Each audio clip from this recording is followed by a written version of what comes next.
राधे राधे। स्वागत है आप सभी का इस YouTube चैनल पर। तो आज हम जानते हैं देवशयनी एकादशी के बारे में। आषाढ़ महीने की शुक्ल पक्ष की एकादशी तिथि को भगवान विष्णु 4 महीने के लिए निद्रा में चले जाते हैं, इसलिए इस एकादशी को देवशयनी एकादशी कहा जाता है। इस बार देवशयनी एकादशी 17 जुलाई बुधवार को मनाई जाएगी।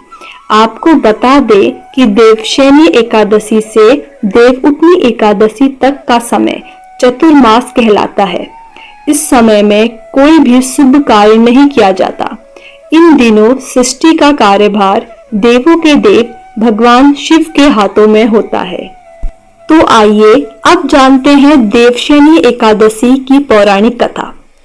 पौराणिक कथा के अनुसार मानधाता नाम का एक सूर्यवंशी राजा था।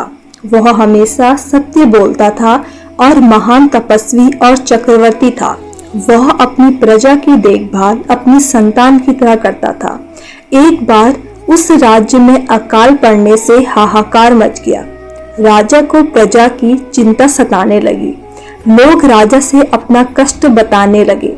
इससे राजा बहुत परेशान हुआ और इस समस्या का समाधान निकालने के लिए राजा मानधाता भगवान की पूजा कर कुछ विशिष्ट व्यक्तियों को साथ लेकर वन में चल दिए।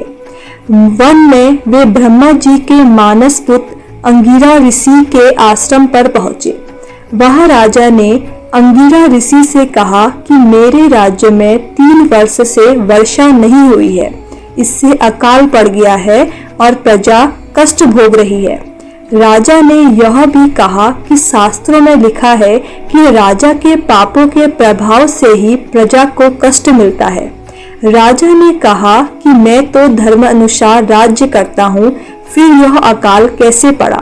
कृपया आप मेरी इस समस्या का समाधान करिए। इस पर अंगिरा ऋषि बोले कि इस युग में केवल ब्राह्मणों को ही तप करके वेद पढ़ने का अधिकार है, लेकिन राजा आपके राज्य में एक शूद्र तप कर रहा है। इसी दोष के कारण आपके राज्य में वर्षा नहीं हो रही।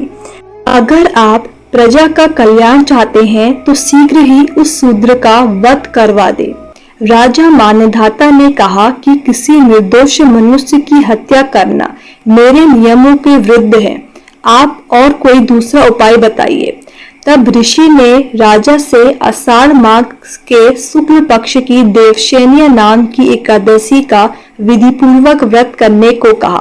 वे बोले, इस व्रत के प्रभाव से तुम्हारे राज्य में बारिश होगी और प्रजा भी पहले की तरह सुखी जीवन यापन कर पाएगी। राजा ने देवशयनी एकादशी का व्रत नियम अनुसार किया, जिसके प्रताप से राजा के राज्य में फिर से खुशहाली लौट आई। कहते हैं मोक्ष की इच्छा रखने वाले मनुष्य को इस एकादशी का व्रत अवश्य करना चाहिए। तो यह थी देवशयनी एकादशी की एक पौराणिक कथा। आशा करती हूँ आपको पसंद आई होगी।